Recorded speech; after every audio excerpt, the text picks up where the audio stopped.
So I'm going to actually show you how you make patches inside Guitar Rig. So the first thing I'm going to do is just stick a bit of slide guitar down to tape and play it back through Guitar Rig so we can hear the patches. Okay.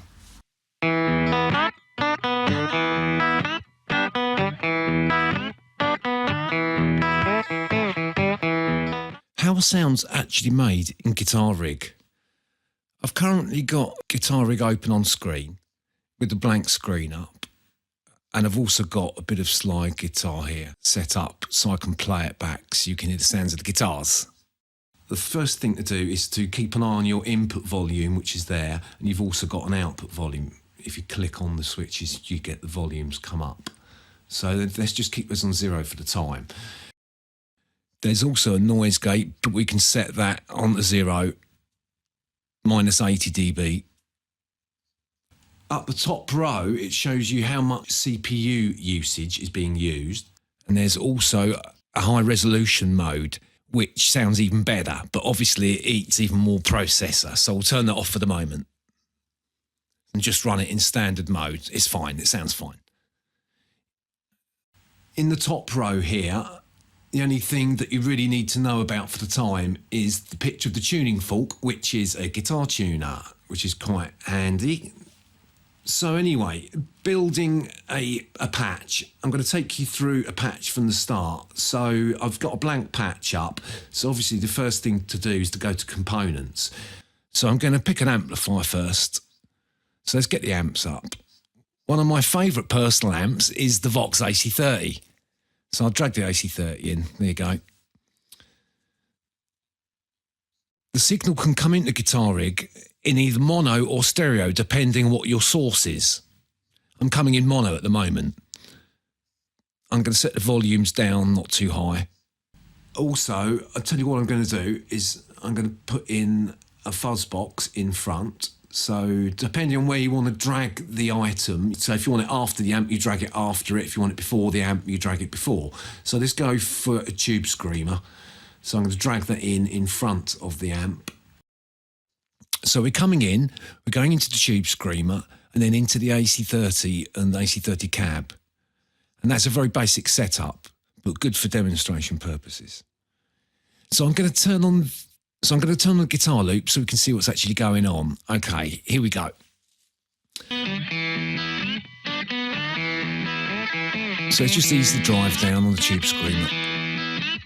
Basically works like a normal amp setup and pedal setup does. You've got all the standard controls, you can set them where you want them. Just turn the treble down a bit on the Vox. If you want to turn off an item, there's an on-off switch. So that's turned the fuzz box off now. So basic guitar sounds can be built really easily using Guitar Rig just by pulling in amps. Let's say I don't like the sound of the amp and I want to try another amp. If I actually select the item that I want to change and then go into the components list and click on a different amp, you'll see that it instantly changes. And the same applies on any effect or any component in Guitar Rig. If I'm trying to swap the fuzzbox over, then all I would do is select the item that I want to swap and just click on the new one I want to put in its place. So it's quite easy to audition sounds inside Guitar Rig very quickly by using this method. So let's put it back on the tube screamer. The controls on the cabinets here, as you can see, you've got A and B microphones. The left microphone is a Sennheiser HD421 dynamic mic, and B is a Shure SM57. The difference between A and B is the Sennheiser is like a fatter, bassier, middlier microphone, whereas the Shure 57 gives a more toppy sound. So that's a good instant way, again, of changing the tone just by varying the mix on the crossfader between the two microphones. The more you go to the right, the more 57. The more you go to the left, the more Sennheiser. On some of the more complicated control room components, you've got the choice of microphones which you can select from. I'm going to show you one of those control room modules now. So let's take the speaker cab out.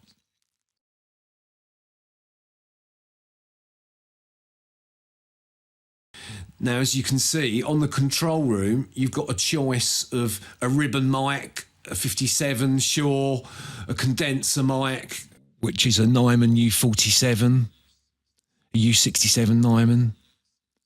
There's a Sennheiser 421 again, or a Sennheiser 441. There's a dynamic Electrovoice RE20 mic there. And there's another ribbon microphone there. So this enables you to mix the sound of the microphones that you're using. So if I turn them all down, you can now blend the particular sounds of the different microphones. You see how it changes the sound? You can also pan these out in different directions.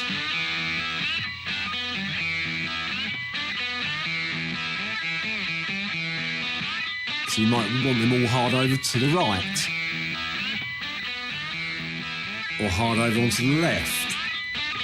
This control room enables you to blend the microphones and position them in the stereo field. There's also mute buttons that mute the channels, so now there's no sound coming out because I've muted all the channels. Or you can actually solo a channel if you want to, which just means that you hear that one individual channel. So you can multiple solo channels. So there's 2 of the 3 now. There's 1 of the 3. Solo's off, that's all 3 channels back in. You can also select from different cabinets here. So that's a vintage 4x12, look, there's a 2x12 cabinet. There's various cabinets which again will colour the sound and make it sound how you want to. So Guitar Rig basically enables you to set up exactly to get the guitar sound exactly as you want it. There's also an air knob which actually simulates the microphone being moved away further from the speaker. So we say air, so it gives it a roomy sound. Rather than having the mic hard against the speaker, you're moving it 3, 4, 5, 6 feet away. That's what air does. But the same effect can be got from using a reverb unit. But if it sounds good, hey, use it. And of course there's the master volume here. Obviously be aware of the left and right balance. So you might want to just balance by changing the pan position. You're going to let's get that even, so the left rights are even. But you might want it hard over to the left or hard over to the right. It depends on what sound you're using. As I've said, you can swap the amps over. So let's go onto a gratifier now. It's something a bit heavier. So you can see it's really churning now. So it enables you to change the sound however you want it. One thing you must watch is your input and output volumes. You don't want to be going over and getting red lights because that'll distort. And not in a nice way. I've basically demonstrated your setup on Guitar Rig, coming in mono and coming out in stereo. Another way you can build more complicated guitar rigs is by stereoing the guitar rig. You don't necessarily have to have the input in stereo. So you can still come into Guitar Rig with a mono signal. What it does, it makes a stereo guitar rig for you. So what I'll do is just load one of my presets up that I've got, rather than building it from scratch, which should be a good demonstration for you. Nelly Slide 1, it's called. Okay, so here we're coming in mono still. We're actually coming into a compressor first, just to smooth out any peaks and dips in the volume. Compression is explained in my compression video. If you don't know about compression, it's a good idea if you watch it. So you come into the compressor first, and then Guitar Rig has got a splitter that enables you to split the mono signal into 2 channels, channel A and channel B. So that can be used as the left and right signal. It enables you to make a true stereo guitar rig. So on the channel A, which I'm going to have as the left-hand channel, I've got a Fender Tweedman. On channel B, I've got the AC30. And then there's a master splitter, the split mix, which the channel splitters A and B then come into a master rack, the split mix, which is where you assign So A channel I've got assigned to the left channel, and B channel I've got assigned to the right. I'll put the slide guitar track on so you can hear the split mix in action. So as it stands, I've got equal amounts of left channel and right channel of channel A and B. I've got the volume set so they're equal between the two amps. So if I turn this down, you'll see what I mean. See, that's all left channel now because I've turned the right channel off. So match your volumes on your amps first. You can also do this by watching your output volumes, because obviously they should be equal if you want it equally balanced. Okay, so let's go down to the split mix now. The split mix fader enables you to crossfade between the two channels. Totally left channel or totally right channel. So that's just the AC30 now. That's just the Fender. You mix them together in the middle, and there you've got a stereo signal. So, as I said, the signal comes in mono.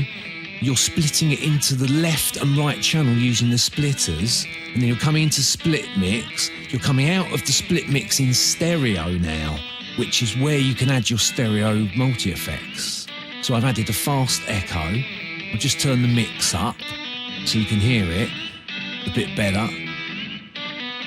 If I turn the feedback up, you'll hear the echo a bit better. So I've just got those set as a sort of slapback at the moment. And there's a reverb as well. If I turn the reverb off. Just turn it up a bit so you can hear it a bit more. No reverb. Reverb back on.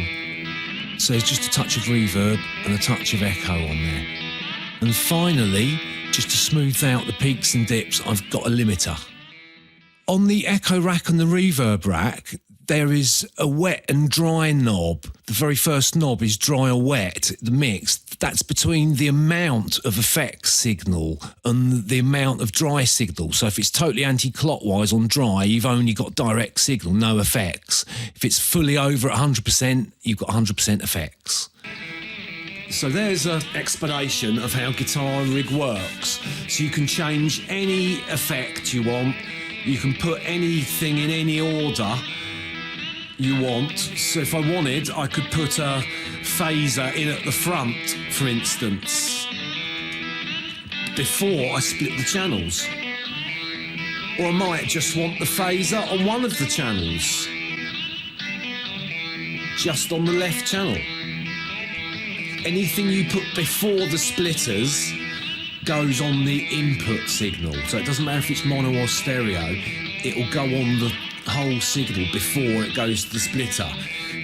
If you wanted the signal just on an individual channel, then you'd have to put it below the channel. So here I'm going to put the phaser on the Tweedman channel, and I could even put another phaser onto the right-hand channel, onto the AC channel if I wanted.